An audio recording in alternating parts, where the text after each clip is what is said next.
A todo el mundo, bienvenidos, muchas gracias por asistir en el nombre de Radio Gran Canaria, gracias por compartir de nuevo esta jornada más de patrimonio con lupa. Vamos a empezar eso puntual porque hoy tenemos la suerte, pero quizás se prolongue un poquito más que en otras sesiones. Vamos a tener dos intervenciones, cada cual más interesante, pero sí que quería que empezáramos con puntualidad. Y por eso mi presentación va a ser muy corta, ¿no? Aprovechando que se acerca, que tenemos muy cerca el Día de los Difuntos, estas sesiones que hemos dedicado a Patrimonio con Lupa las queríamos dedicar en la jornada de hoy a hacer una mirada cercana también a esos difuntos que también forman parte de nuestra historia, de nuestro patrimonio, de nuestra identidad y de nuestra memoria social, de la mano de dos personas que llevan trayectorias aparentemente diferentes en el mundo del estudio del pasado, pero que han convergido fundamentalmente por una cuestión yo que creo que es fundamental para quienes nos dedicamos a esto, que es la pasión por la historia, la pasión por entender, explicar y difundir nuestro patrimonio, atendiendo a aquellos aspectos que cada uno, de cada una de las personas que nos dedicamos a ello, podemos hablar. Por eso hoy tenemos la suerte de tener aquí a mi izquierda a Teresa Delgado, que es conservadora del Museo Canario, y a mi derecha a Néstor López, que entre otras muchas cosas es experto en entomología forense, responsable de entomología forense de CIFOR, entre otras responsabilidades, ¿no? Vamos a acercarnos a una de las figuras más emblemáticas de nuestro patrimonio, de nuestra identidad, de nuestra memoria social como colectivo, que son las momias, y ya les adelanto que esa mirada de cerca nos va a esclarecer y nos va a aportar unas miradas que pese a que prestemos atención a un material que conocemos desde hace mucho tiempo, nos van a ofrecer unas miradas completamente diferentes a las que hasta el momento se nos van a ofrecer. Por eso, sin más, les dejo en muy buenas manos de Teresa Delgado y Néstor López. Gracias.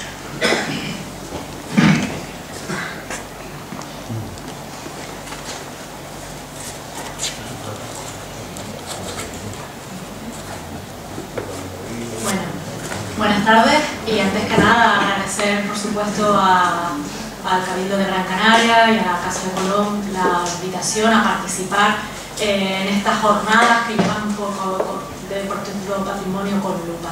Es sin duda pues un placer para nosotros estar aquí hoy y mostrarles un proyecto de investigación cuyos resultados pues son los que vamos a ver ahora.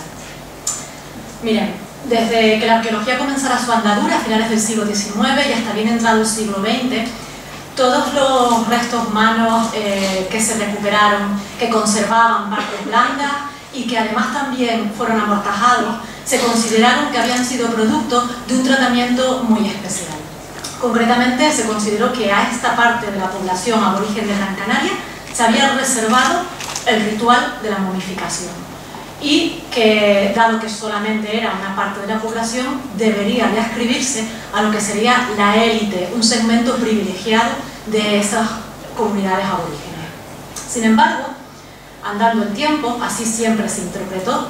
En el año 2009 ve la luz un artículo de investigación publicado por Verónica Alberto y Javier Velasco en la revista Tabona, en donde por primera vez se comienza a cuestionar esa dicotomía que siempre se había establecido entre momificados y no momificados o población esqueletizada.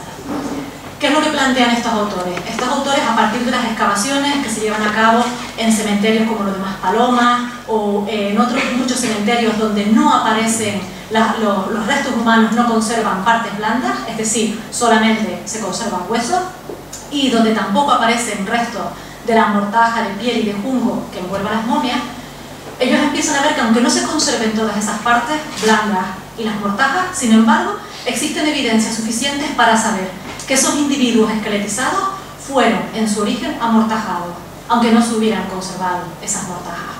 ¿Cómo es posible que llegaran a esa conclusión? A partir de una serie de datos que vamos a ver ahora.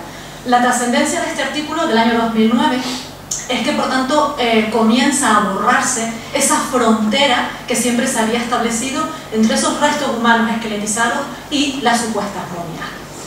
Esas evidencias que estos autores comienzan a plantear tienen que ver sobre todo con la disposición de estos difuntos y sobre todo empiezan a analizar cómo se conservaban las conexiones anatómicas. Lo primero que comienzan a ver estos investigadores es cómo se dispone el cuerpo. Siempre se coloca el decúbito supino, es decir, boca arriba, los brazos, como están viendo, completamente estirados, pegados hacia el tórax, y las piernas también completamente estiradas, como están viendo en la imagen. Una foto, una instantánea, que mimetiza y que copia perfectamente a lo que tenemos en las momias del Museo Canario. Otro dato muy interesante, y es que resulta que aquellos restos que aparecen en cuevas, que no son enterrados, o los restos humanos que aparecen dentro de esas cajas de piedra que se llaman cistas, que pueden ustedes ver aquí a la izquierda, donde el cadáver no es enterrado, sino que se coloca en la superficie.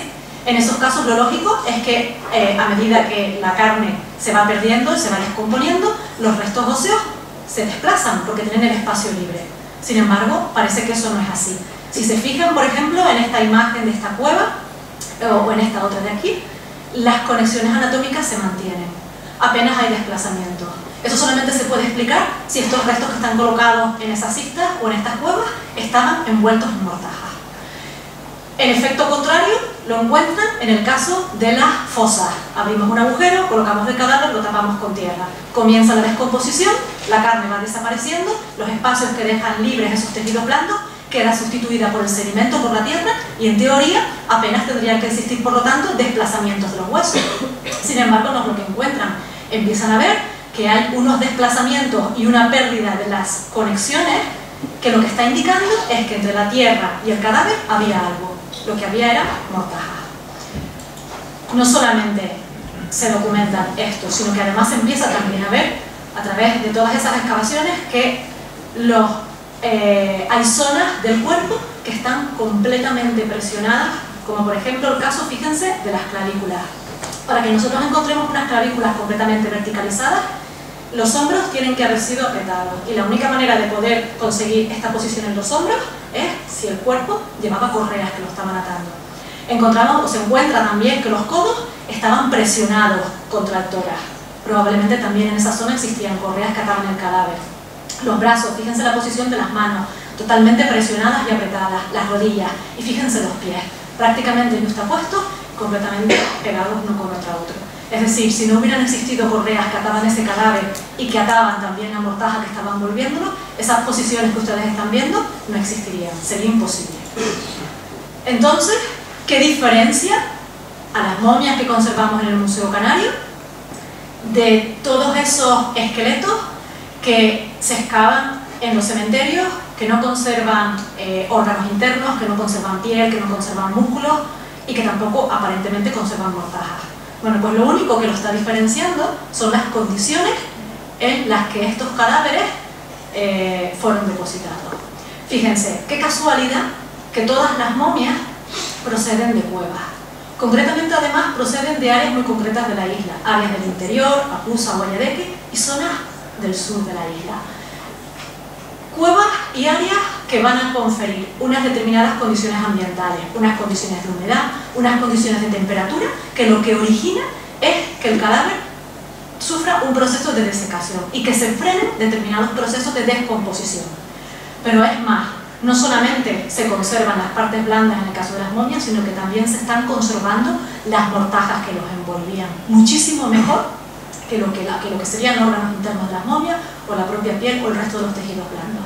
Es decir, lo único por tanto que diferencia a este segmento de la población no es que recibieran un tratamiento, no es que recibieran un rito diferenciado del resto de individuos esqueletizados. Lo único que lo diferencia son los ambientes en donde fueron depositados. Es más, si todos los restos humanos que hoy conservamos hubieran procedido de los mismos espacios donde tenemos las momias, hoy no contaríamos con 23 fardos perfectamente conservados con sus cadáveres dentro.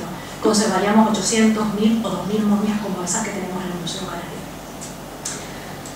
Canario. Obviamente, después de ver los resultados que aportan estos dos investigadores, necesitábamos y era obligado acercarnos a preguntar a las momias. Era necesario iniciar un proyecto de investigación que tuviera por objeto de estudio las momias del Museo Canario, con esa nueva mirada que nos daban esos nuevos resultados. Sobre todo porque las momias incrementan todavía más su valor. Ahora resulta que las momias es el testimonio mejor conservado que tenemos de cómo los cadáveres, de cómo los aborígenes preparaban a sus difuntos.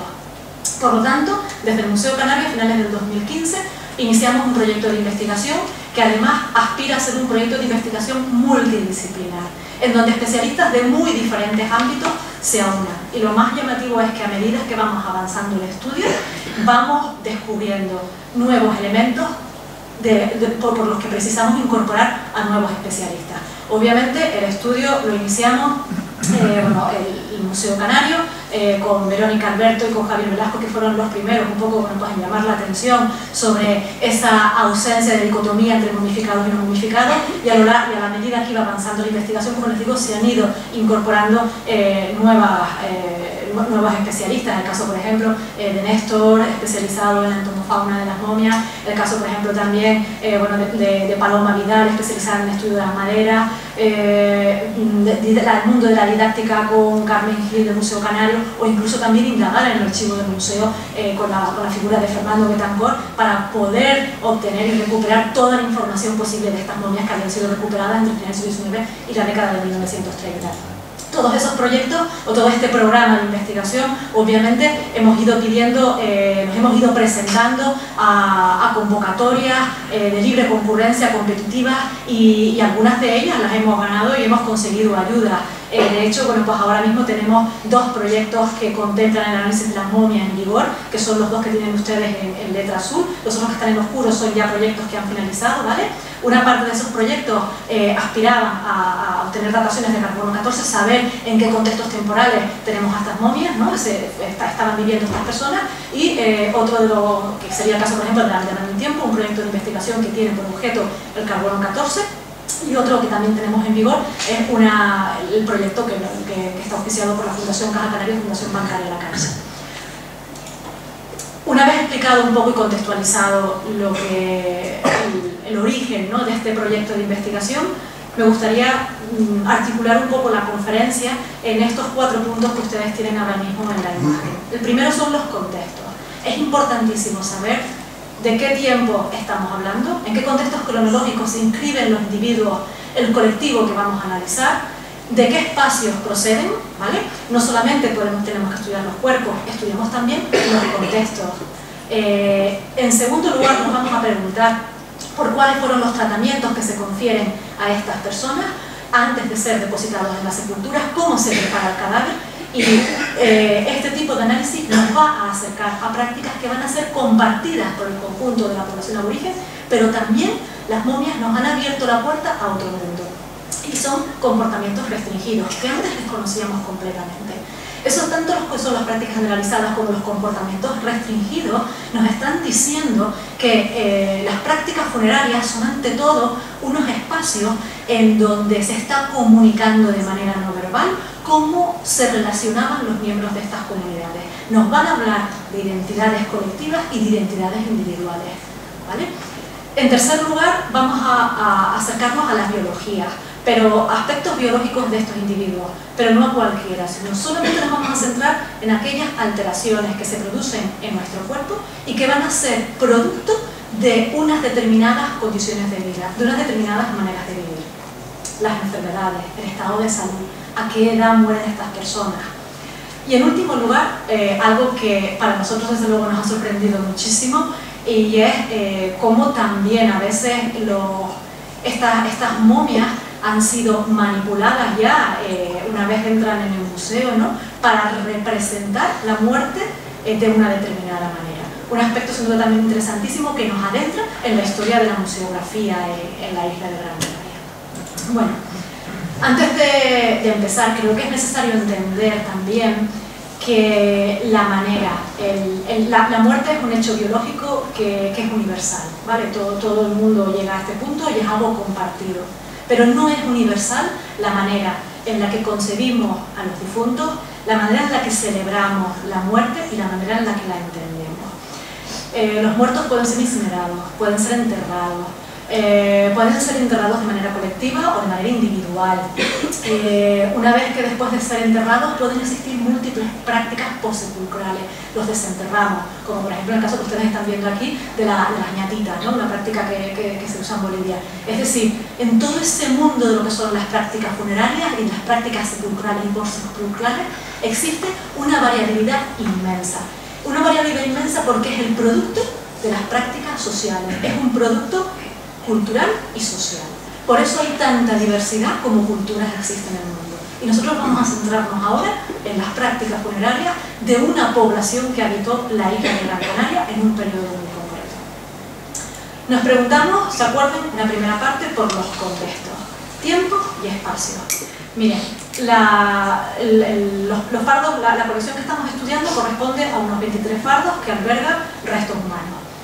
Esos fardos tienen fundamentalmente dos procedencias, Acusa y Guayadeque, y unos pocos proceden de Arguineguín.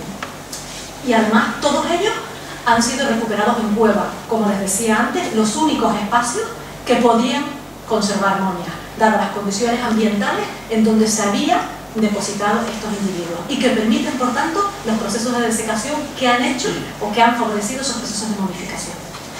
¿Por qué la colección de momias se forma entre finales del siglo XIX y la década de 1930 y por qué procede de esos espacios?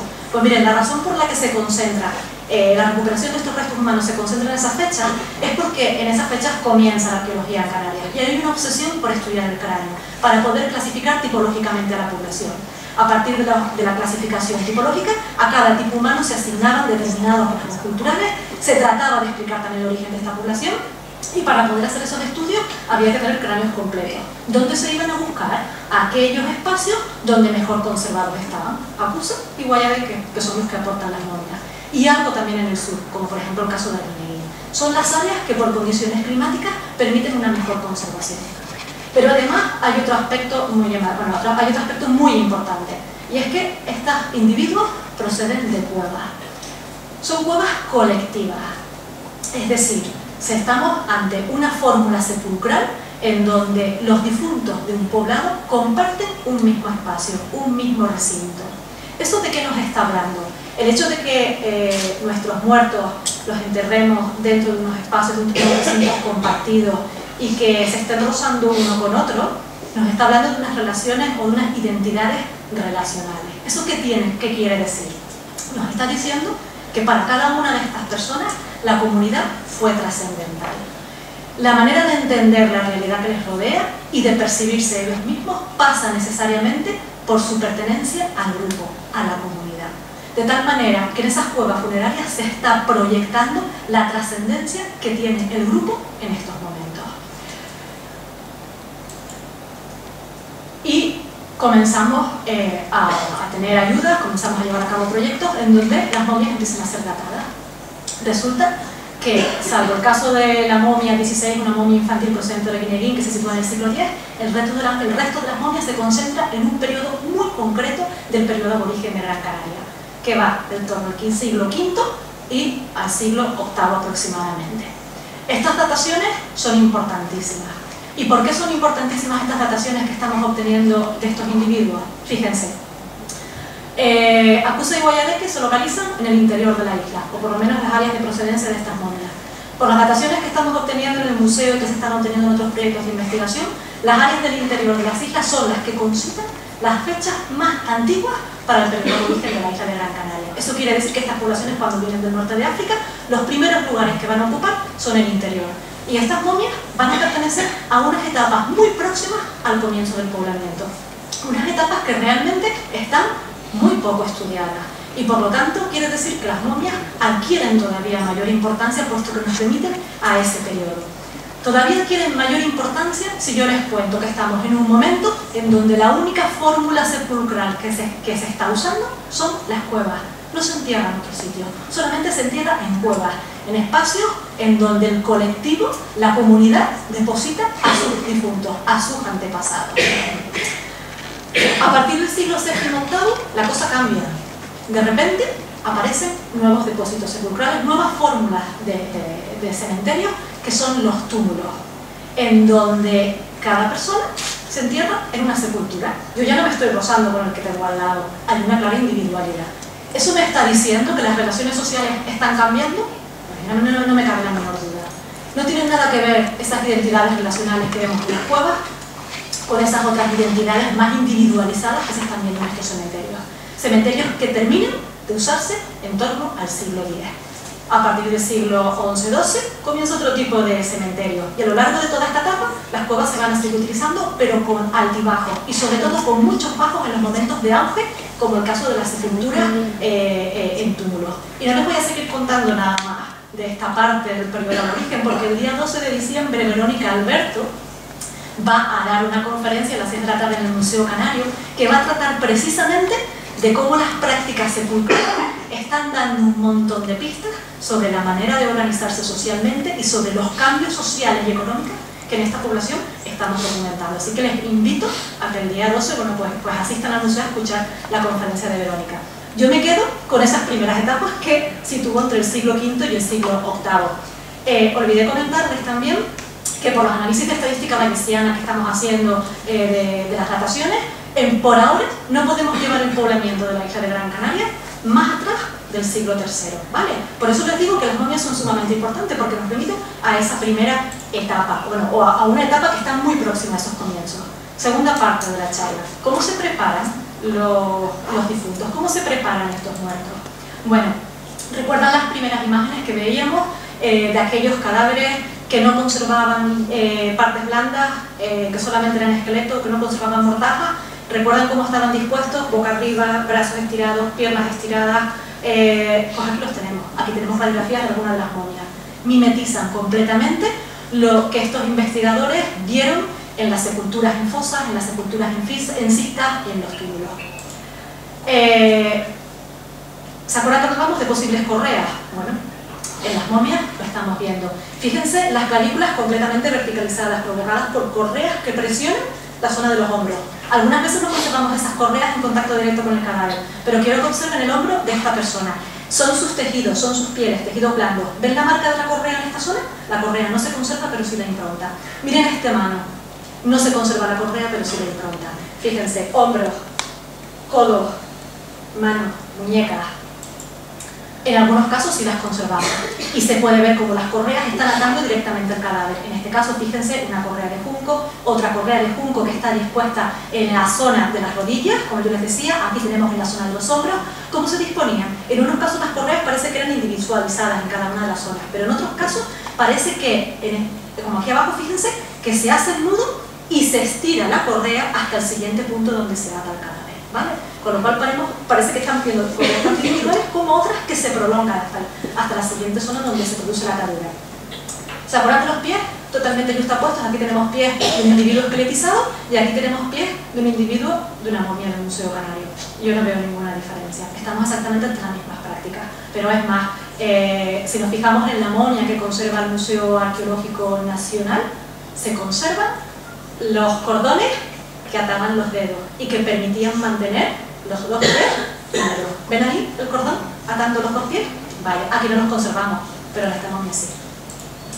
Bueno, tenemos el cadáver atado, podemos manipularlo, ¿no? Perfectamente. Y van a comenzar entonces lo que sería el proceso de amortajamiento, van a comenzar a envolverlo. Se pueden utilizar en la envoltura, se utilizan tanto lienzos que se elaboran a partir de dos materias primas, pieles de animales y tejidos hechos con junco.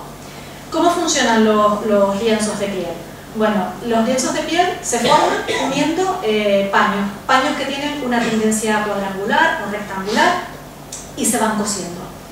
Algunas veces el paño pues, no llega a terminar de conectar y lo que introducen entonces son esta especie de retales triangulares para poder casarlos.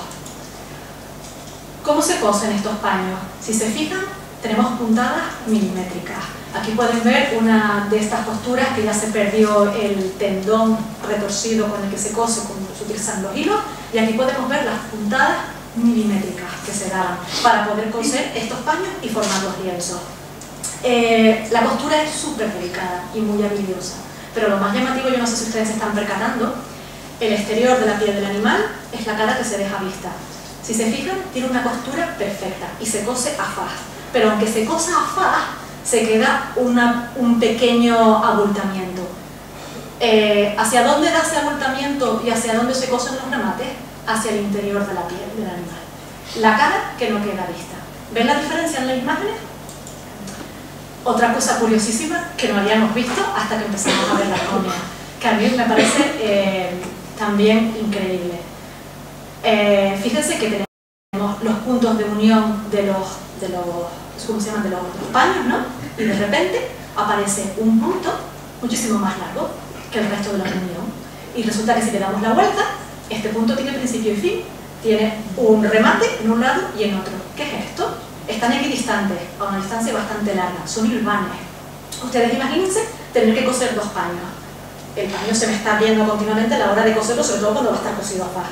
Lo que hago primero es generar esta especie de puente, esta especie de hilvanes que me atan los paños y yo puedo coserlo así con una mayor tranquilidad. Aquí tienen una foto realizada con un microscopio que adquirimos gracias a la ayuda que la Fundación Caja Canarias y la Caixa nos ha dado y que está ahora en realización, ¿no? En donde pueden ver perfectamente, tiene un aumento de 25 aumentos, tienen lo que serían las costuras de unión de los paños, pequeñitas, y aquí pueden tener el hilván. ¿Vale? En muchos casos el hilván se ha perdido, por eso muchas veces no se ve. Pero ¿cómo se puede distinguir? Se conservan los agujeritos por los que pasaba el hilván. Otro dato interesantísimo. ¿Ustedes creen que en esta época las cosas se rompían y no se volvían a utilizar? ¿Y que no había reciclaje? En absoluto. Yo creo que es una población que nos enseña perfectamente lo que es el reciclaje. Las pieles, muchas de las pieles que fueron utilizadas para formar estos lienzos son producto de un reciclaje.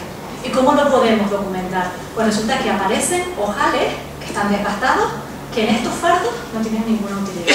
No solamente aparecen ojales, aparecen también remiendos, hay roturas y se remiendan. Tenemos realizado ya el lienzo, ¿vale? Y vamos a empezar a envolver al cadáver. Lo vamos envolviendo. Hay diferencias, hay lienzos más grandes, lienzos más pequeños, y comienza por el centro del cuerpo, se va dando vueltas hasta que se termina de dar vueltas en un lateral. Obviamente siempre sobra algo. ¿Qué se hace con esos sobrantes? Se dan vueltas sobre sí mismos y se cosen por un lateral. Si el individuo tiene varios lienzos, se cosen de manera alterna. Una vez el lienzo termina en el lado izquierdo, el siguiente termina en el lado derecho. Por eso, muchas veces cuando vamos a ver las momias del Museo Canario, si las miramos en los laterales o en los extremos de la cabeza o de los pies, nos parece que hay un montón de pieles. Realmente no es así. Bueno, en algunos casos sí hay muchas pieles, pero realmente no son tantas como estamos viendo. Fíjense en esta imagen, como al volverse el sobrante sobre sí mismo y coserse, da la impresión de que tenemos muchísimos lienzos de piel. En realidad todo este acúmulo de pieles que estamos viendo aquí es el producto de esa vuelta que se está dando y se está girando sobre sí mismo. ¿Con qué se cose? Pues fíjense aquí, se cosen con tiras de piel y con puntos de lado, ¿vale? Utilizando un punto de lado. Cuando se utilizan los fardos, se realizan en junco, no se cosen, solamente van atados con las correas, o por lo menos nosotros todavía no hemos documentado costura en estos fardos. Se deja abierto por los pies, se deja abierto por las y se deja abierto por la cabeza. Yo no sé si ustedes son conscientes del trabajo detallado que llevan estos fardos. Es un trabajo tremendamente minucioso. ¿Quiénes hacían este trabajo? Pues fíjense, por el estudio de los marcadores de actividad en mano y de los dientes, sabemos que es un trabajo elaborado por mujeres, el trabajo de las pieles. Es un trabajo que requiere conocimientos y que además se está realizando siempre de la misma manera, con los mismos gestos, que se hereda generación tras generación. Un trabajo, por tanto, en manos de especialistas de las artesanas. También hemos documentado esto que están viendo aquí, y es cómo se empatan unos lienzos con otros. Se hace una pequeña perforación en la piel, se pasa un nudo y se ata en este caso al lienzo de junco que estaba por debajo. ¿Se acuerdan que yo les decía que había correas que ataban al cadáver, pero que también existían correas en los lienzos? Pues efectivamente aquí lo tenemos.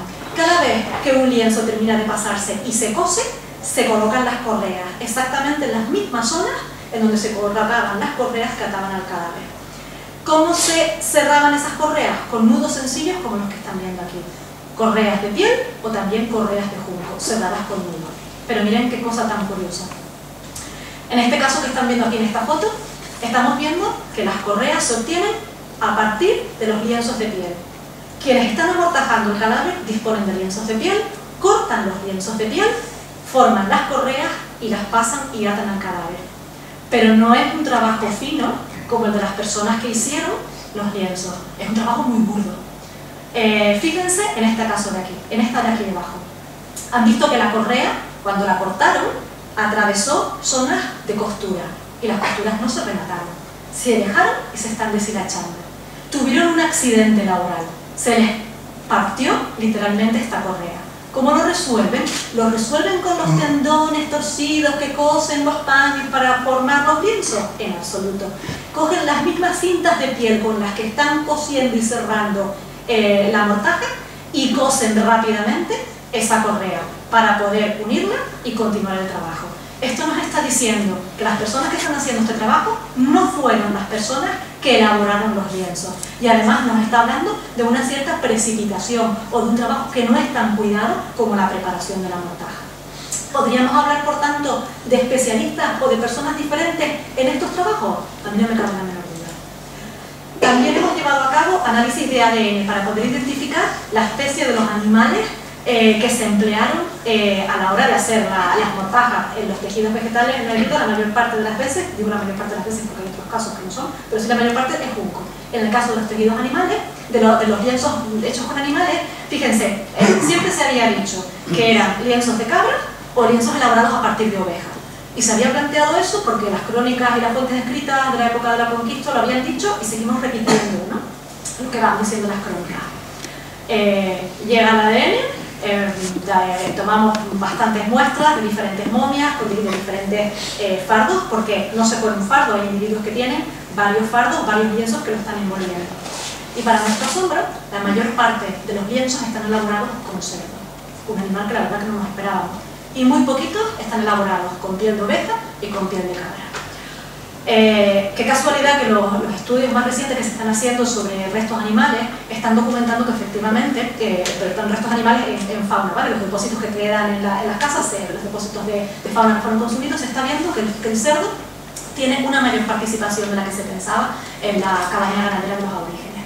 También es verdad otra cuestión, y es que podrían existir razones culturales para seleccionar preferentemente pieles de cerdo, podrían existir, pero las desconocemos. Pero existe a lo mejor una razón más práctica. La piel de cerdo es más resistente que la piel de cabra y de oveja, de tal manera que me garantiza proteger al cadáver y me garantiza que esas pieles van a perdurar probablemente más que las que se elaboran con otro tipo de especies animales.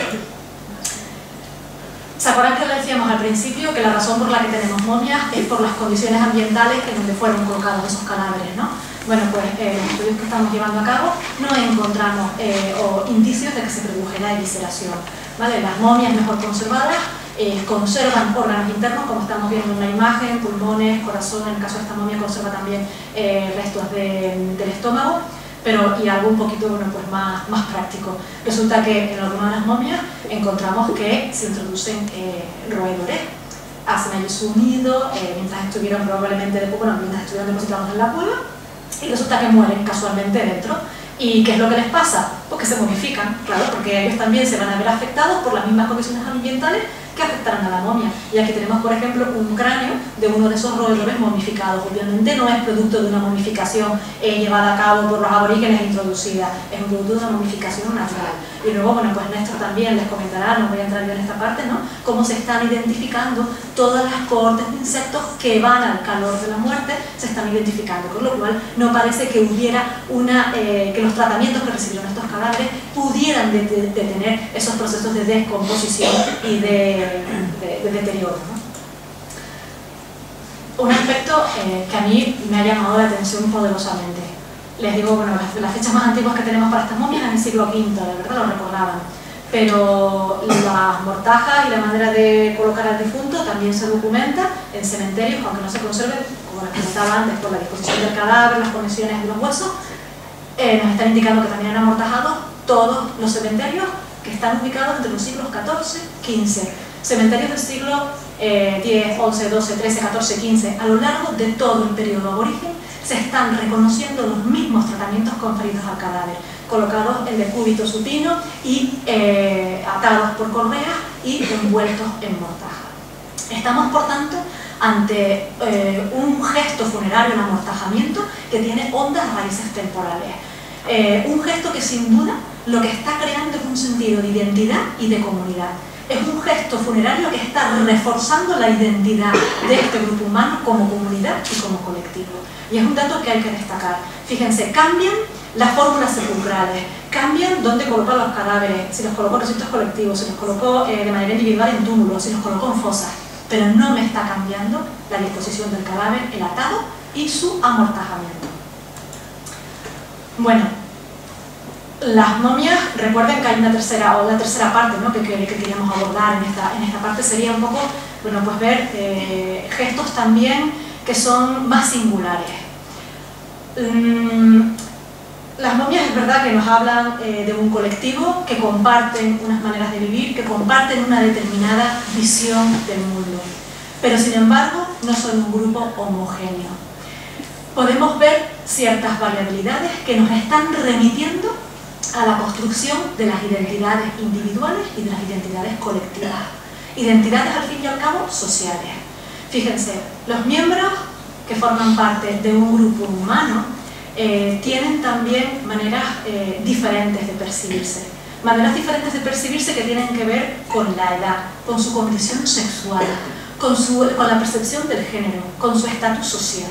Y todo eso va a generar y va a producir una serie de materialidades que obviamente tienen que quedar en el registro arqueológico. Otra cosa es que nosotros no seamos capaces de registrarla. Y las momias nos están dando la oportunidad de registrar y de documentar todas esas materialidades que nos llevan a las identidades individuales. Nosotros no nacemos con identidad. La identidad se va modelando a lo largo de nuestra vida y se va modificando. Y va a ser producto de las condiciones de vida que tiene el grupo en el que habitamos, y va a ser también producto de nuestras relaciones con el resto de miembros de la comunidad. Las identidades hacen que nos acerquemos, guardemos semejanzas con determinadas personas, o que nos separemos y guardemos diferencias con el resto del grupo. Por lo tanto, las identidades no son naturales, ¿no? Y se construyen, como digo, con esa interacción con el resto de personas, y se arbitran diferentes mecanismos. Uno de esos mecanismos que nos permite visualizar la identidad son las prácticas rituales, los símbolos, prácticas rituales como el ámbito funerario. Lo que vamos a ver ahora son, por ejemplo, objetos que se incorporan a la mortaja de algunos individuos. Eso tiene que ver con la identidad de las personas que los acompañan, y por supuesto no se pueden entender si no miramos también a los sistemas ideológicos, sociales y económicos de la comunidad en la que se insertan. Por tanto, podríamos decir que las prácticas funerarias son realmente escenarios sociales, sin duda. En esos escenarios se están reproduciendo y se están negociando las relaciones sociales y las identidades de ese grupo humano. Tenemos diferencias, les decía antes, en las propias mortajas. Hay individuos que tienen mortajas muy ricas numéricamente y en cuanto a calidad. Por ejemplo, este individuo de aquí, un hombre, la momia 8, que presenta cuatro fardos, ¿vale?, 4 lienzos que lo están envolviendo. Algunos de esos lienzos dan 4 vueltas alrededor de esta persona, y concretamente el primero que está en contacto con la persona conserva adrede intencionalmente el pelo del animal. Otros individuos no tienen esta mortaja tan rica, otros individuos solamente son amortajados en un junco. Individuos también cuya mortaja aparece decorada con esa especie, bueno, pues de incisiones, ¿no? O individuos incluso que fueron depositados o colocados sobre tablones de madera, de los que después, bueno, Néstor les comentará. Sin duda, estas diferencias que estamos viendo tienen que ver también con el estatus y con la identidad de estas personas. Algo que a mí personalmente me encanta. Tenemos 2 momias de mujeres. Esta momia número 11 es una joven de 15 años, procede del barranco de Guayadeque, que vivió en Guayadeque en el siglo VII, que aparece en la radiografía que están viendo aquí. Lo que están viendo es un premolar de un perro, ¿vale?, el premolar superior. Momia número 18. Solamente conservamos las extremidades inferiores, pero a nivel métrico podemos decir por las medidas que pertenecería a una mujer en este caso adulta, que tiene otro premolar de perro. Procede del barranco de Guayadeque, pero además tiene otro elemento. Tiene, en el círculo rojo están viendo, un hueso, concretamente un número de un individuo perinatal. Perinatal significa que murió en torno al momento del nacimiento, tiene 41 semanas de gestación. Estas 2 mujeres, tienen un hueso, un diente de perro. pero sin duda estamos hablando de un elemento que tiene un significado simbólico, ¿no? Si está puesto aquí. Deberíamos preguntarnos por el papel que se confiere al perro, a este animal, en la sociedad aborigen de Gran Canaria. Sin duda, bueno, pues las crónicas nos dicen que los perros aparecen protegiendo las casas. Si esta gente eran poblaciones que vienen con un ganado, además con la agricultura, la ganadería fue importante y este animal serviría sin duda para ayudar en esas actividades ganaderas. El perro aparece también en recintos funerarios y por lo tanto, no solamente de Gran Canaria, aparece también en Tenerife y tendría por tanto significados rituales relacionados con el mundo de la muerte. Pero este caso es muy concreto. Son dos piezas seleccionadas del perro, concretamente premolares, que aparecen asociadas a dos mujeres que comparten algo. Estas dos mujeres, una por tener un hueso de un individuo infantil, un individuo perinatal, y la otra por la edad, nos están indicando que se encuentran en un periodo importantísimo y trascendental para esta comunidad. Es en el periodo en el que ellas son productoras de nuevos miembros de la comunidad. La muerte de una mujer en ese periodo, sin duda, debía de ser traumática para una sociedad que depende enteramente de la reproducción biológica para seguir sobreviviendo. Por lo tanto, esta muerte sería un efecto negativo. Y miren, si nos vamos al norte de África, fíjense que este trinomio mujer, fertilidad, perro está muy arraigado en el mundo bereber. Hay incluso crónicas del siglo XI en donde nos hablan de poblaciones en donde las mujeres eran engordadas a través del consumo de perros, ¿no? Con fines rituales. Hay también algunas referencias al uso del consumo del perro en momentos previos al matrimonio, dado que se consideraba que la carne de perro podría engordar a la mujer y además tenía valores de protección para lo que son los comienzos de la vida de la fertilidad. Por lo tanto, el perro no solamente va a tener un papel importantísimo ritual en el ámbito funerario, sino que además también va a tener un papel importantísimo en lo que es el mundo de la fertilidad. Fíjense, cuando se hacen gestos como este que ustedes están viendo aquí, de incorporar un diente de perro, este tipo de gestos son conocidos y compartidos por la comunidad. Y lo que expresan son proposiciones, son valores, son ideas trascendentales e importantes para este grupo humano. Lo que nos está diciendo, por tanto, es que para este grupo humano la fertilidad fue trascendental. No hay más que ver con esta imagen. Mujeres que mueren en el momento del parto y además en Gran Canaria se puede ver picos de mortalidad de las mujeres en el periodo de la fertilidad, que afectan, por tanto, negativamente a este grupo. Otra cosa sorprendente dentro de las momias. Unas pocas momias fueron amortajadas con huesos de personas que no son de ella, que hace un hueso que no es de ella metida dentro del fardo. Fíjense, aquí tenemos a la izquierda la momia número 8, la momia que antes vimos tan ricamente ataviada, que presenta un cúbito que no es de ella. Blanco y en botella. Aquí tenemos una mujer, ¿vale? Su costado derecho se apoyó sobre una bolsita de piel, que tiene esta bolsita de piel que está cosida cuidadosamente. Dentro de esta bolsita de piel aparecen dos tibias que no son de esta mujer. Recientemente, el mes pasado, estuvimos viendo esta momia número 2, procedente de la Pusia. Aparece un cúbito que probablemente aquí tenemos que esperar a las radiografías, pero este cúbito probablemente tampoco es de ella, porque el individuo es femenino y el cúbito por las dimensiones métricas es masculino, con lo cual en principio no parece que sea ella. Existen además también otro tipo de depósitos funerarios, como es el caso, por ejemplo, de Olla del Paso, una cueva de enterramiento en Las Palmas de Gran Canaria, que fue excavada en los años 40, en donde se recuperan 3 individuos adultos, un individuo infantil, y asociado, no sabemos a qué individuo, porque la excavación en esta época no estaba del todo adecuadamente realizada, aparece este molar humano, que si se fijan tiene aquí una perforación realizada intencionalmente. ¿Cómo podemos explicar todos estos elementos? Tal vez podríamos estar ante reliquias. ¿Qué es una reliquia? Miren, una reliquia es un objeto, como ven aquí, que tiene un interés especial por su antigüedad o porque está asociado al pasado. De una manera más específica, podríamos decir que las reliquias son partes de una persona muerta o pertenencias de una persona que tienen un especial valor, se asocian a determinadas ideas. Son objetos que, por así decirlo, materializan la memoria, vinculan el pasado y el presente, conectan a los muertos con los vivos. Este tipo de prácticas, el uso de reliquias, sería trascendental, porque a través de ellas se está materializando el pasado, la memoria social. y por tanto es un elemento que nos permite crear cohesión social. Es una manera de poder reproducir las relaciones sociales de este colectivo, de poder reproducir la vida social.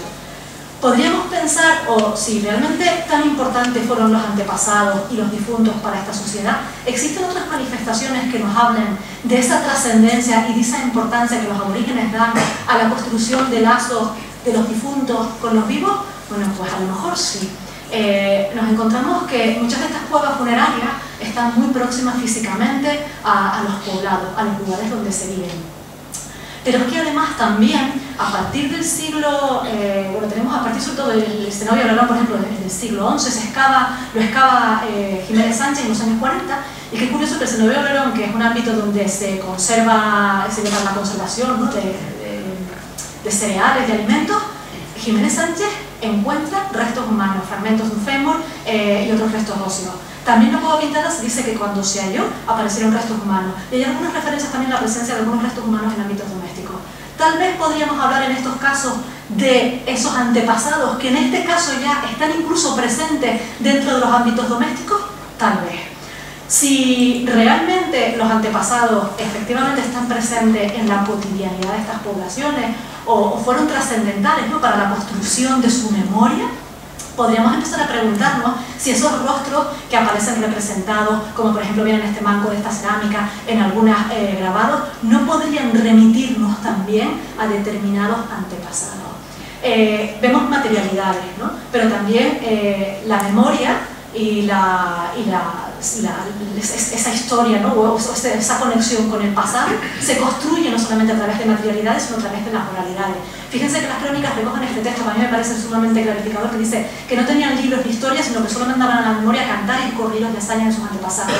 Es decir, es un recuerdo de la genealogía, que lo que hacen precisamente es construir esa memoria social, crear identidad del colectivo. Eso no quiere decir, o eso no es incompatible con el hecho además de que a través de estos gestos también se estén consolidando y legitimando las desigualdades sociales, porque quienes portan estos huesos de posibles antepasados solamente determinadas personas. Y eso puede ser también reflejo de una manera o de un gesto que está dirigido a consolidar esas desigualdades. A través de cómo mueren las personas también podemos incluso saber bueno, pues más datos sobre cómo vivieron estas poblaciones. Tenemos este individuo donde la muerte, bueno, pues se produjo súbitamente por una caída desde una gran altura. No me voy a detener mucho, bueno, porque ya se está cumpliendo el tiempo. Las momias han sido también, se han estudiado también sus restos dentales. Hemos estudiado, bueno, pues unos 30 adultos, porque aquí no solamente se incorporaron los restos que estaban amortajados, sino cualquier cráneo que conservara piel o partes blandas. ¿Y qué es lo que nos dicen? Nos dicen que tienen muchísimas caries, más de la mitad de la población con restos de partes y blandos tiene caries, tienen también sarro. La presencia de sarro y de caries suele remitir o suele ser característica en poblaciones con un importante consumo de hidratos de carbono. En este caso podríamos hablar, por tanto, de productos vegetales derivados de la agricultura que forman una parte importante de la dieta de esta población. ¿Cómo se procesaban estos cereales? Con molinos, y que produce la incorporación de granitos de piedra al cereal y por lo tanto desgasta los dientes, como estamos viendo aquí. Produce ese desgaste y esas caries, producen fístulas y producen la pérdida y de piezas dentarias. Del siglo VI datan algunos graneros, como por ejemplo este que vemos aquí de la fortaleza, ¿vale? Un poco granero, en este caso en concreto tenemos, bueno, algunas semillas del siglo VI. Y aquí tenemos, bueno, higos desecados, cebadas desecadas, usos de molinos que nos remiten precisamente a ese tipo de dieta. Si comparamos esta salud dental que tienen los restos momificados con los esqueletizados, encontramos que no hay diferencia. Por lo tanto, un elemento más para seguir afianzando esa idea de que nuestras momias no constituyen un segmento diferenciado y separado del resto de la población. Se han estudiado también los isótopos estables que aluden efectivamente a una dieta en donde los recursos procedentes de la agricultura ya son importantes en este periodo en el que están habitando las momias, la isla de Gran Canaria. Enfermedades como por ejemplo la osteoartritis, que puede estar asociado también a edades avanzadas, como tenemos ya en momias, ¿no? A partir de los 45 años, efectivamente, vemos en este caso, bueno, pues, problemas de rodillas o de la articulación también temporomandibular, ¿no? Hemos hablado de adultos. ¿Dónde están los niños? Bueno, pues efectivamente los niños son importantes, forman parte de estas sociedades y no podemos dejarlos aparte, no podemos dejar separados. Sin embargo, los niños han sido poco estudiados. Se ha dicho, bueno, que es que no aparecen en los cementerios, que es que, bueno, pues, que si se producen problemas de conservación. Esto es muy cuestionable. Realmente no es sino cuando nos preguntamos por ello, cuando comenzamos a conocer sobre esta parte de la población. ¿Qué es lo que sucede con los niños en Gran Canaria? Bueno, es verdad que existe una inmensa variabilidad. Hay niños que efectivamente, sobre todo los de edades más jóvenes, los perinatales, están completamente ausentes de los cementerios en túmulos, cistas y fosas, y los de un poquito más grandes están muy poquito representados. Hay niños que comparten con el resto de la comunidad cuevas. Hay cuevas en donde sobre todo lo que aparecen son niños y muy poquitos adultos. O incluso, por ejemplo, niños, sobre todo perinatales, ¿vale? Sobre todo no perinatales, que aparecen en los ámbitos domésticos, en los espacios que se están habitando. Para poder resolver esta variabilidad tenemos que tener en cuenta dos cosas. ¿De qué fechas estamos hablando, las cronologías? Y cuáles son las normas culturales que rigen las normas en torno a la muerte, con que podrían afectarles. Por ejemplo, de determinadas edades, hasta no cumplir determinadas edades, no pasas a formar parte del cementerio donde se entierra el resto de la comunidad. ¿Cuáles son las condiciones que han provocado la muerte de esos individuos infantiles? También puede estar determinando el uso de diferentes fórmulas sepulcrales para los infantiles. Dentro de las momias del Museo Canario, una parte son individuos infantiles. Tenemos individuos perinatales, tenemos individuos de 2, 3, 4 años que presentan los mismos sistemas exactamente de amortajamiento que estamos viendo para los adultos. Mortajas de junco, mortajas de piel, algunos también evidencian correa. Volvemos otra vez a ver la ausencia total de evisceración, pero también tenemos algunos elementos diferenciados, como por ejemplo algunos fardos que presentan varios individuos infantiles como este de aquí. Un aspecto ya muy llamativo. Si consideramos a este grupo de momias que tenemos en el museo como una comunidad, como un colectivo, vamos a preguntarnos cuál es la mortalidad infantil, cuál es la mortalidad de los no adultos. Nos sale una mortalidad altísima. Un 40% de los individuos que conservan mortaja corresponde a individuos no adultos, por debajo de los 18 años. Estas cifras no les asombren, son características de sociedades preindustriales. Si separamos un poquito más la mortalidad, fíjense, hasta el primer mes de vida, todas las muertes que se producen en edad fetal o en edad del momento del nacimiento, hasta el primer mes de vida, se consideran que tienen causas endógenas, que tienen que ver con problemas congénitos, con el estado de salud de la madre, y aquí tenemos que el 25% de las momias mueren en edad fetal o en momentos en torno al nacimiento. Podríamos preguntarnos cuál es la salud de la madre. Las mujeres tienen una consideración social desigual en esta sociedad. No tienen el mismo acceso a los productos proteínicos como los cárnicos que los hombres. Y todo eso puede afectar sin duda a su salud. Un 50% muere entre el primer mes de vida y los 5 años. Aquí tenemos un problema, el destete, ¿vale? Que es un periodo sin duda de importantes crisis. Y un 25% muere entre los 15 y los 18. ¿Qué pasa entre los 5 y los 15? Probablemente hayan sesgos artificiales. El hecho de que a lo mejor no conservaran partes blandas hace que cuando entren en el museo estos individuos procedentes de Acusa y Guayadeque se separaran de la colección de momias y fueran a parar a los restos esqueletizados. No creo que se trate de un sesgo cultural, es más bien un sesgo artificial en este caso. En definitiva, esa alta mortalidad está reflejando unas particulares condiciones de vida en esta población. Y ya para terminar, la representación de la muerte. Llegamos al finales del siglo XIX, llegamos a principios del siglo XX, momias que entran en los museos, que entran en el Museo Canario, o incluso también en el Museo de Jiménez Sánchez, ¿no? que Verónica también tiene documentada. Resulta que nos interesa presentar la muerte de una determinada manera. Estamos haciendo realmente una escenificación, una representación propia del siglo, más propia de principios del siglo XX. Lo que están viendo aquí es un individuo infantil que se ha compuesto a partir de los restos de 3 individuos. El verde es un individuo perinatal, el rojo es un individuo que tiene entre 1 y 1,5 años. Y además quien lo compuso no debiera saber mucho de anatomía, porque ha puesto en el lado derecho restos de un brazo que pertenecía al izquierdo y ha puesto como cadera la clavícula, ¿de acuerdo? Si se fijan, estamos hablando de 2 fardos, y un metatarso de una persona adulta. Estamos hablando de 2 fardos diferenciados. Este que estamos viendo aquí correspondería a un individuo mejor conservado, que tendría eso entre 1, 1,5, 1 año y medio, y este otro de aquí con un proceso de conservación menos adecuado. Otro caso que a nosotros nos engañó en el momento en el que estábamos estudiando el de la momia, esta momia que están viendo aquí, aunque a ustedes les parezca que forma parte del mismo individuo, en absoluto. Las tibias y los pies forman parte de otro individuo. En algún momento se unió una momia que se conservaba hasta las rodillas con un fragmento de una momia que solamente conservaba tibias y pies. Aquí lo pueden ver perfectamente en la radiografía. Fíjense, son las maneras de presentar la muerte. Y de presentar también los materiales arqueológicos de una determinada manera. Interesa presentar materiales vistosos, que estén completos y se huyen de la idea del patrimonio roto. Les voy a mostrar ya un último ejemplo para terminar, en donde ya este tipo de recreaciones no afecta tanto a la manera de exponer, sino que está afectando a lo que serían los contenidos discursivos, a cómo interpretamos el pasado. Y esto sí que es muy delicado. O por lo menos a mí me lo parece más que lo anterior. Fíjense, esta monja que hemos ido viendo en varias imágenes, que tiene una mortaja súper rico, correspondía a un individuo de entre 25 y 30 años, supuestamente, aunque no está claro, procedía de Arguineguín, del sur de la isla, estaba ricamente amortajado y además, cuando en los años 80, bueno, pues se estudia esta momia, se observa que tenía en su cuerpo un montón de fracturas y se identifican que esas fracturas eran fracturas por violencia.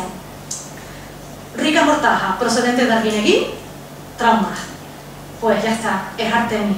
Y Artemi que murió en la refriega o en el encuentro que tuvieron con los normandos en Arguineguín, en el sur de la isla, cuando llegaron los normandos a la isla. Y así se ha presentado esta momia como producto efectivamente de una persona de la élite de la sociedad de la época que muere con el enfrentamiento de los normandos. Son miradas al pasado idealizadas y mitificadas. Y con esto hay que tener muchísimo cuidado.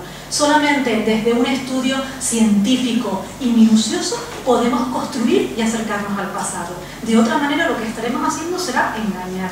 Tenemos que recuperar la memoria de este pasado sobre bases científicas, sobre datos fehacientes. Termino ya. Perdón, ya. Con este proyecto lo que pretendemos es recuperar a través de esas microhistorias de cada una de estas personas la vida y dar voz a mujeres, a hombres, a niñas, a niños, a ancianos, a todas esas personas que estuvieron poblando el pasado de la isla de Gran Canaria. Tratamos de recuperar la memoria de este grupo humano y lo pretendemos hacer analizando a este colectivo con criterios científicos, pero ante todo mostrando efectivamente y tratando de reconstruir cómo vieron ellos la realidad que les rodea, viendo o tratando de conocer cómo fue su mirada a esa isla de Gran Canaria y de qué manera ellos se situaron en esas fechas y en este mundo. Nada más, muchísimas gracias y disculpen la pausa.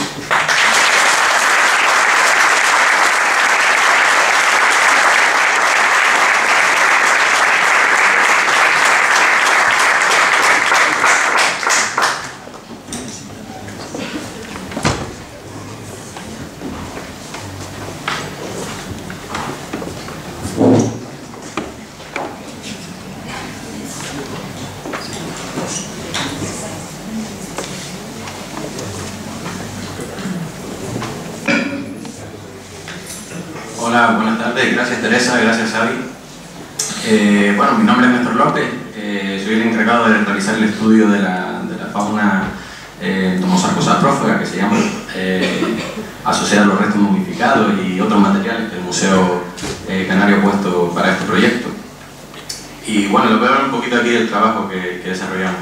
Yo soy biólogo, ¿vale? A diferencia de todos los compañeros que me estoy echando ahora, pues no soy arqueólogo. Soy especialista en ciencias forenses, me especialicé en entomología aplicada, en entomología forense. Y bueno, ¿qué es esto de la entomología forense? Bueno, pues la entomología forense pues, se puede definir como el campo en el que interaccionan el sistema judicial y la ciencia del estudio de los artrópodos. Abarca el estudio de productos almacenados, la entomología urbana y la entomología médico-legal o médico-forense. ¿Y qué es la arqueoentomología? Pues la arqueoentomología no es otra cosa que la entomología forense al servicio de la arqueología, lo cual es muy interesante en el caso de Canarias, ¿vale? Por todo esto que ha estado hablando Teresa. Bueno, los orígenes de la entomología forense, pues se suele decir que en el año 1235 Chun Tzu, pues, que fue un militar chino, un general chino, se le presentó un caso en un campo de arroz como un asesinato y no se encontraba el asesino. Entonces parece ser que esta persona pues, puso a todos los sospechosos en fila y les dijo, a ver, pues, ¿quién fue? Nadie decía nada. Entonces él dijo, pues pongan la hoja, material de trabajo, delante. Pues, todo el mundo puso los delante y en una de ellas empezaron a posarse moscas, posiblemente atraídas por la sangre o los residuos que quedaban en la hoja. De esa manera, pues, supo quién era el asesino y pues se pudo castigar. Los orígenes de la arcoentomología, a pesar de que ya todos saben que en Egipto desde hace miles de años todos los insectos asociados a la descomposición de los cadáveres tenían un componente sagrado, eran sagrados, es en el siglo XIX cuando comienzan a realizarse estudios sistemáticos sobre la fauna que se encontraba en las momias y empiezan a descubrirse determinadas familias de insectos, sobre todo coleópteros y dípteros. En Canarias no existen muchos datos, esos y pocos más que ven ahí, acerca de la fauna asociada a los restos humanos en descomposición. Con los estudios de Jacob Moral en 2014, pues comienza a publicarse interesantes estudios, sobre todo ligados a insectos asociados a graneros de las antiguas poblaciones de Canarias, y ahí es cuando yo creo que comienza un periodo muy interesante de esta disciplina en Canarias. Actualmente hay un compañero que está aquí en la sala, Pedro Enrique, que también está desarrollando muchos trabajos interesantes al respecto y que están enriqueciendo toda la información de la que disponemos en este sentido. En el 2017 pues recibo una llamada de Javier Velasco y pues me invita a participar en algunos estudios que está realizando en ese momento el Museo Canario, y de esa manera pues empiezo a conocer a todo este equipo de profesionales con los que hoy me encuentro trabajando. Vale, ¿qué ocurre cuando nos morimos? Bueno, cuando nos morimos pues hay una serie de... el cuerpo pasa por una serie de fases, ¿vale? Las fases del proceso de descomposición, ¿vale? Los primeros días el cuerpo está fresco, el siguiente, los gases dentro del cuerpo empiezan a hinchar el cadáver, se llama estado anfisematoso. Este estado termina cuando el cuerpo se pincha y empieza a desinflarse, digamos, y después ya empieza el proceso, digamos, de descomposición tardía y esqueletización. La fauna cadavérica suele clasificarse en función de las características ecológicas, ¿vale? De ella. Hay especies que se alimentan del cadáver, estas suelen ser las primeras que acuden al cuerpo, sobre todo son dípteros y coleópteros. Dentro de estas pues hay muchas muy interesantes, ¿vale? Pues son utilizadas para establecer intervalos post-muerte. También hay especies necrófilas, ¿vale? Que acuden al cadáver atraídas por las especies que se alimentan del cadáver, predan o parasitas sobre estas especies. Especies omnívoras que se alimentan tanto del cadáver como de la fauna asociada al mismo, especies oportunistas que obtienen algún tipo de beneficio, bien de refugio o bien de alimenticio del mismo, o especies accidentales que caen ahí y las encontramos por casualidad. Vale, ¿qué es esto del estudio de la sucesión faunística entomosorcosoprófaga? ¿Qué es esta palabra tan rara? Bueno, entomo significa insecto, ¿vale? Sarco, carne, sapro, podrido, y faga, para adentro, ¿no? Que comen, ¿no? Vale. Pues, ¿qué es la sucesión faunística entomosorcosoprófaga? Pues es la secuencia con la que van apareciendo las diferentes especies de artrópodos sobre un cadáver determinado, ¿vale? Estos aparecen en los cuerpos atraídos por unas señales químicas y van apareciendo en una secuencia determinada. Primero aparecen unos, después aparecen otros, etc. ¿Vale? ¿Cómo se estudia esto? Bueno, hay unos dispositivos que se llaman trampas Chenley, ¿vale? Que son estas especies de naves espaciales que ven aquí, ¿vale? En los que se disponen unos cebos dentro para realizar el estudio, ¿vale? Los botes tienen un contenido que se llama líquido de Morrill, que básicamente tiene glicol, que se van renovando diariamente y va cogiendo las muestras día tras día, ¿vale? De esta manera recoge varias muestras que después te tienes que llevar al laboratorio y hacer un trabajo muy minucioso de muchas horas en la lupa, ¿vale? En los casos más complejos hay que recurrir a la microscopía electrónica, por ejemplo en el caso de las pupas de las moscas, porque las características, los caracteres taxonómicos pues son más complicados de ver con microscopía óptica.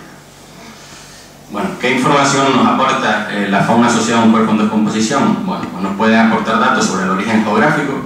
Esto es interesante porque la fauna asociada a un cadáver sufre variaciones geográficas. Esto significa que no es lo mismo la fauna, por ejemplo, aquí en el caso de Canarias, que tenemos un gradiente altitudinal en las islas muy acentuado, no es lo mismo la fauna que acudiría a un cadáver en la zona baja, por ejemplo, que en la zona de Niademía o en la zona de Cumbre, ¿vale? La comunidad faunística pues cambia, la composición de especies cambia bastante. También nos ofrece información interesante acerca de las condiciones ambientales en el momento de la muerte, ¿vale? Una variación estacional, ¿vale? tanto la secuencia como la composición de especies, y no solamente de especies, sino a nivel de familia, pues cambia a diferentes estaciones del año. Por otro lado, también podemos determinar el intervalo post-mortem, ¿vale? O la data de la muerte, la investigación de homicidio, caso de asesinato o otro de índole violenta en humanos. También es interesante para investigar la muerte de animales silvestres o fauna protegida, ¿vale? También se puede utilizar este tipo de fauna para realizar investigaciones. Y por otro lado también es interesante porque en estos insectos y en los restos de ellos pues se pueden detectar sustancias tóxicas, estupefacientes, medicamentos o otros compuestos, por ejemplo en el caso de que se me ocurre de que hubiera por ejemplo droga o algún producto químico en estos cadáveres, pues estos también podrían ser detectados en los insectos que se han alimentado de esto.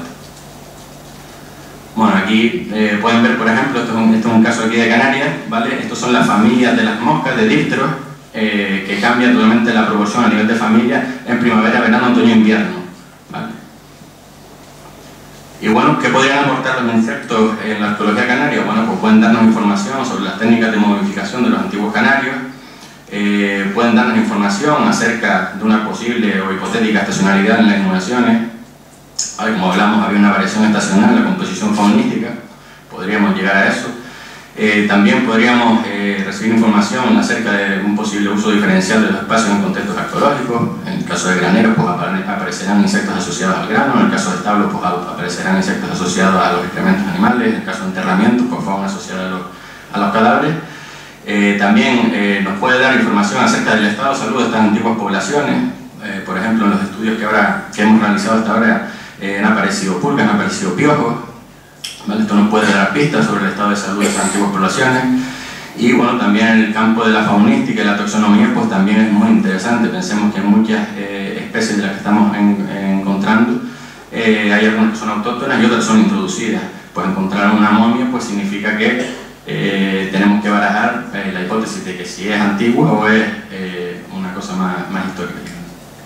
Bueno, la realidad actual en el Estado español, en las Islas Canarias, y las recomendaciones de los profesionales en la materia, pues es que se ahonde en los estudios regionales, ¿vale? Porque como hemos visto hay variaciones, y que es necesaria la participación de diferentes especialistas, entroncando un poco con esto que decía Teresa, de crear grupos multidisciplinares que puedan sacar conclusiones, ¿vale? La importancia de la multidisciplinariedad, ¿vale?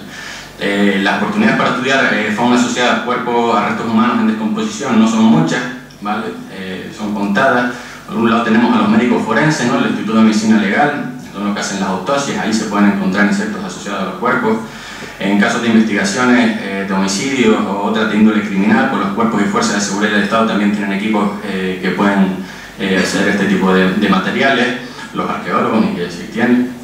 Biólogos también, hacemos estudios ecológicos, taxonómicos de las comunidades entomosarcófagas. Tengamos en cuenta que estas comunidades son muy importantes en los ciclos de renovación de nutrientes, en los ecosistemas, y bueno, y otros profesionales. Bueno, por un lado, hemos estudiado hasta el momento 3 momias, ¿vale? Y 2 tablones funerarios. Hemos encontrado insectos de las primeras fases y fases más avanzadas del proceso de composición. ¿Qué quiere decir esto? Ahora después lo veremos. Vale. Tenemos aquí, aparecen terméstidos. Terméstidos son una familia de coleópteros que acuden a comer sobre todo tejidos. Los cléridos son insectos que acuden a comerse estos. Anóvidos, califólidos son las moscas brillantes, las moscas de colores metálicos, verdes y azules. Esas son las que aparecen en las primeras oleadas después del fallecimiento. Piojos. Y bueno, y en los tablones funerarios que tienen aquí también hemos encontrado varias especies. Vale, aquí tenemos... Vale, hemos encontrado hasta el momento la presencia de al menos 4 especies de coleópteros diferentes, algunos de ellos asociados al proceso de descomposición cadavérica y otras que aparecen en los restos como consecuencia de contaminaciones más recientes. Seguramente fruto de la exposición de estos restos en espacios museísticos. Los dípteros, como decíamos, hemos encontrado varias especies pertenecientes a las primeras oleadas del proceso de descomposición y un estudio pormenorizado de las pupas pues seguramente nos den mucha más información. Hemos encontrado también hormigas, ¿vale?, pertenecientes seguramente a la especie Pheidule megacéfala. Hemos encontrado también polillas, ¿vale? Esto tiene una dificultad también, discernir si se trata, aparecen en cadáveres en proceso de esqueletización avanzada, pero también pueden aparecer como consecuencia de plagas museísticas. Entonces aquí diferenciar una cosa u otra pues es más complicado.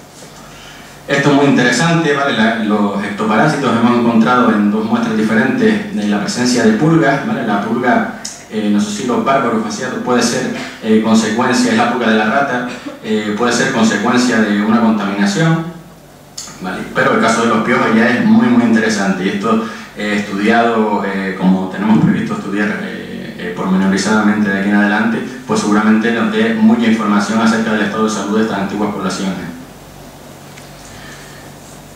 Y bueno, a modo de conclusión, pues hemos encontrado especies asociadas a los estadios iniciales y más avanzados del proceso de descomposición. ¿Qué quiere decir esto? Quiere decir, tal como dijo Teresa, que en el caso de que ellos preparan los muertos, hay que pensar que también los egipcios, ¿no?, está muy detallado el proceso de amortajamiento, de preparación de los cadáveres, con muchos días de preparación, y en los estudios que se realizan sobre las momias egipcias, pues aparecen muchas fauna, y además en cantidad comparable a la que encontramos aquí en Canarias.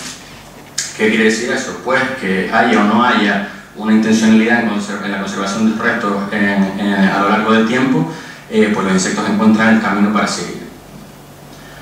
La presencia de ectoparásitos pues puede ayudarnos a conocer el estado de salud de las poblaciones, como hablamos antes, y puede abrir muchas líneas de investigación.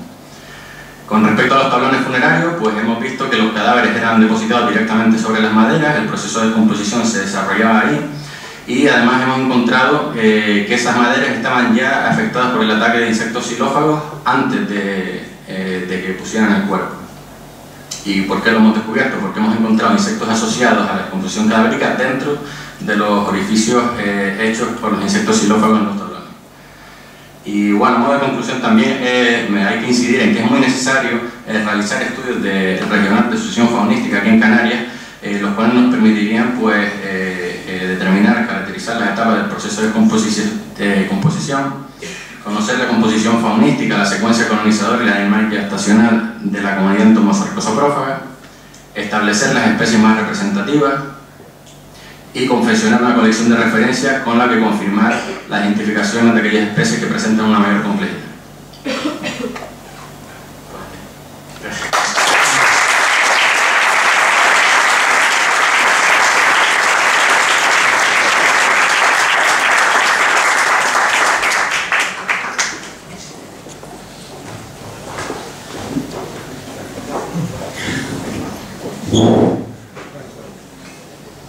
Muchas gracias, Teresa, muchas gracias, Ernesto, por las dos intervenciones. Y ahora es la oportunidad que se nos presenta, ¿no? Si se queda alguna cosa que necesita aclaración, algún interrogante que se les plantea, tanto a Teresa como a Ernesto, libre un buen momento para plantear sus preguntas.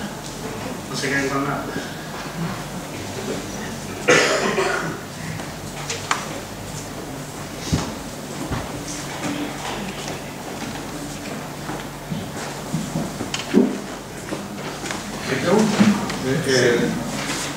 Preguntarle un segundo, por favor, que le pasen el micrófono para que estamos grabando la intervención. Sí, la pregunta es: el paso del cementerio colectivo e individual no puede ser simplemente que es que se les acabó el espacio, se les acabaron las cuevas, ¿no? Pregunto.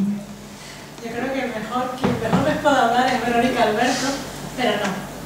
Ya adelanto que no, las cuevas no se acabaron. Lo que hubo fue puede ser probablemente un proceso de desarrollo, perdón, creo que sí, probablemente no, estamos ante el producto de un proceso de cambios sociales bastante fuertes. Poblaciones que llegan aquí, se desarrollan, comienzan a crecer, relaciones sociales conflictivas, y que terminan desencadenando importantes cambios sociales. De todos modos, quien mejor les puede hablar en el comento es Verónica Alberto, que el día 12 pues, intervendrá con esa posición. ¿Se refiere usted a sucesivas oleadas que vinieron después? No. Bueno, no. En principio todo parece ser un producto de un desarrollo endémico, ¿vale?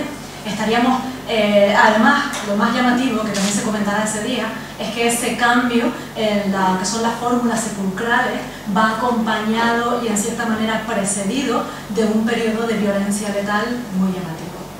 Entonces, esa violencia letal lo que nos está hablando es de la existencia de conflictividad social. Y la violencia suele surgir normalmente cuando se intentan cambiar tus maneras de vivir. Entonces comienzan los conflictos. Con lo cual probablemente podríamos hablar de una sociedad en donde comienza una mayor complejidad en la manera de relacionarse entre ellos, que termina desencadenando violencia y nuevas fórmulas de enterramiento, en este caso con un carácter sumamente individual, que se inicia además en un periodo concreto como es el siglo VII-VIII después de Cristo y parece finalizar en torno al siglo X, ¿no? Si no mal recuerdo, sí. Pero bueno, Verónica estoy segura que puede aportar más al respecto. ¿Tú quieres aportar algo? Bueno, creo que Tere lo ha precisado muy bien.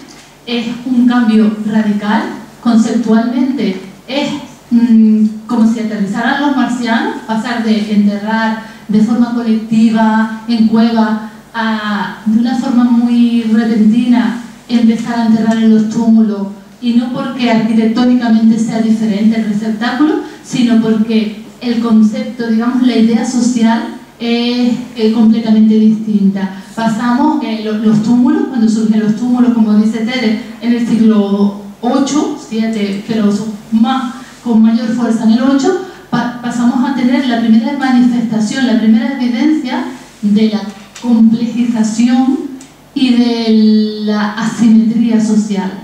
Ya no son todos, el grupo no tiene tanto peso, ahora tiene peso el individuo, y hay individuos que parecen tener un papel más importante que otro. Y todo ese cambio, toda esa transformación tan importante viene precedida de un momento convulso, como dice Teresa, y de un momento de cambio importante, digamos, en toda la organización socioproductiva. Bien.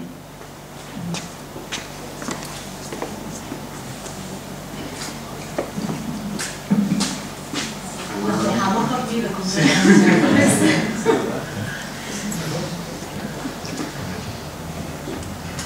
Sí, yo tengo una...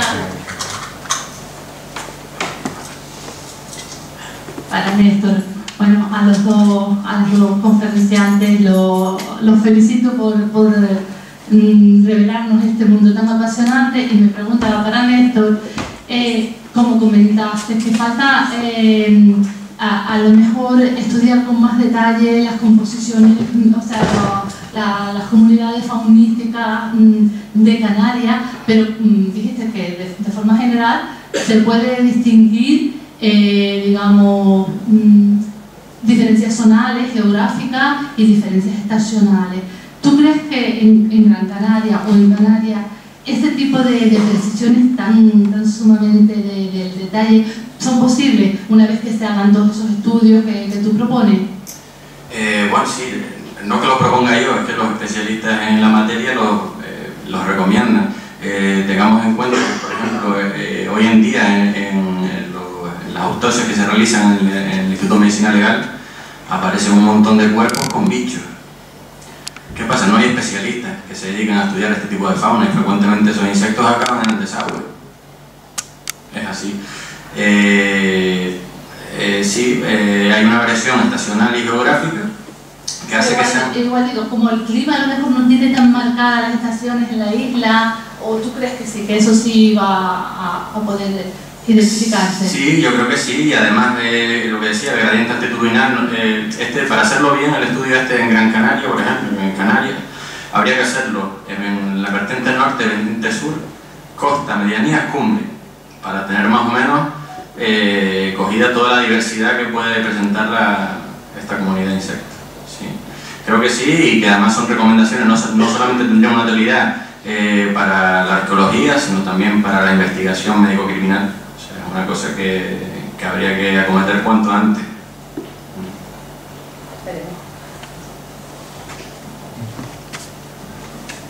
felicitarlos por la exposición que han hecho, por supuesto, y decirle que si había un trabajo de previsión a la hora de poder embalsamar a los difuntos, ¿no? Previsión en cuanto al material que se tenía que disponer, porque claro, una momia probablemente se llevará pieles de X número de animales, en concreto, como usted decía, de muchos collinos, ¿no?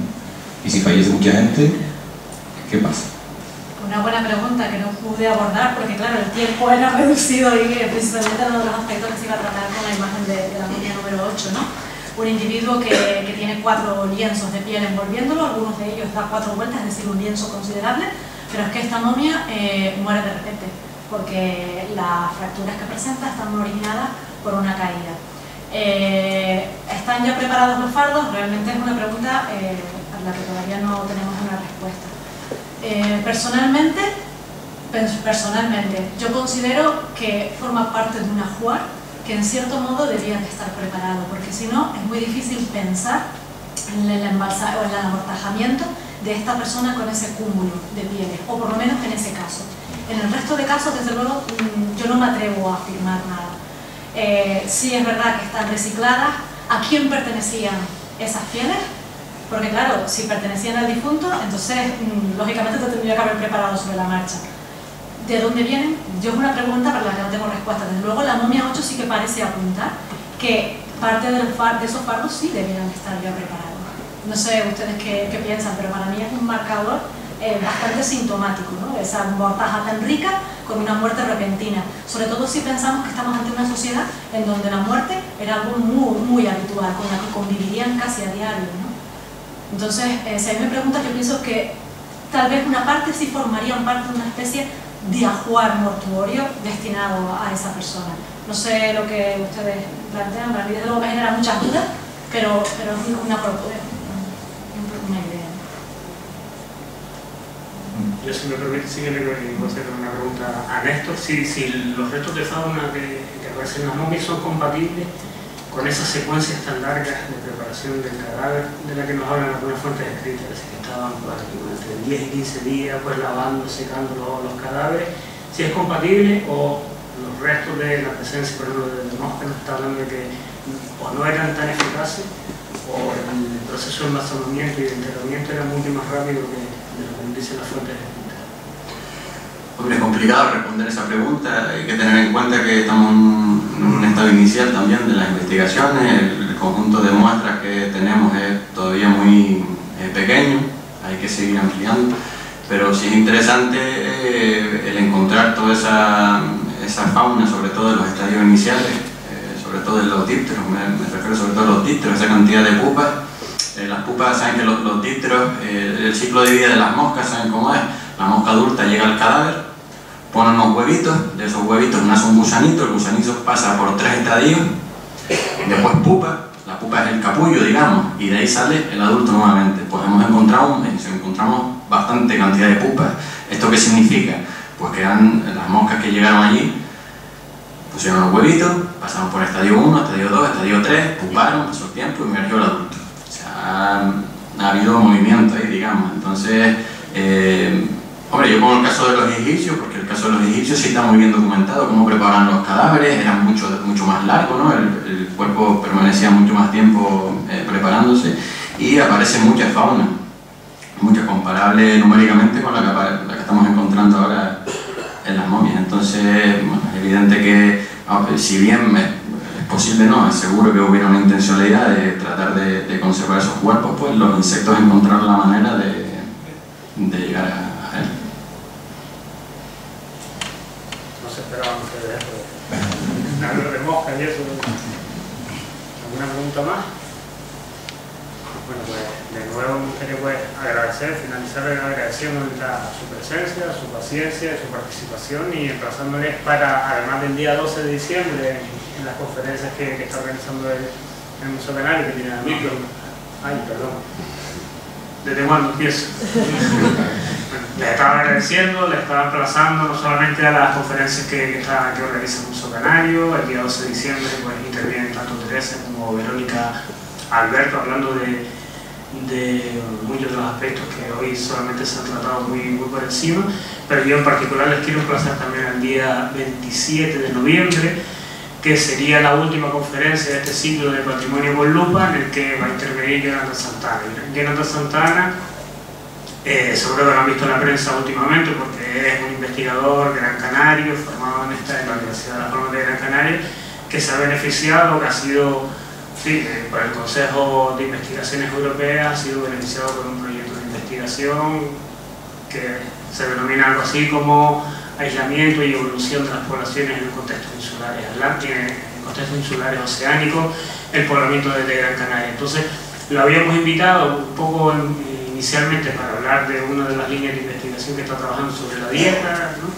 Pero le propuse el otro día que en vez de hablar de ese tema, que también lo podía tocar, que nos hablara un poco de cuál va a ser el proyecto, ¿no? Un proyecto además de gran magnitud, financiado con más de 1 millón de euros, que seguro que va a aportar mucha información sobre ese gran interrogante que seguimos aportando día a día nuevas respuestas, como es el poblamiento de las islas. Por eso no se lo pierdan el próximo 27 de diciembre, aquí en la Casa de Colón, en nuestra casa también, a las 7 de la tarde. Muchísimas gracias. ¿Y en el museo a qué hora? El 27 de noviembre, sí, perdón. Y en el Museo Canario a las 6 de la tarde. El día 12 y el resto son los días... Los restos son los jueves a las 7 de la tarde. Muchísimas gracias.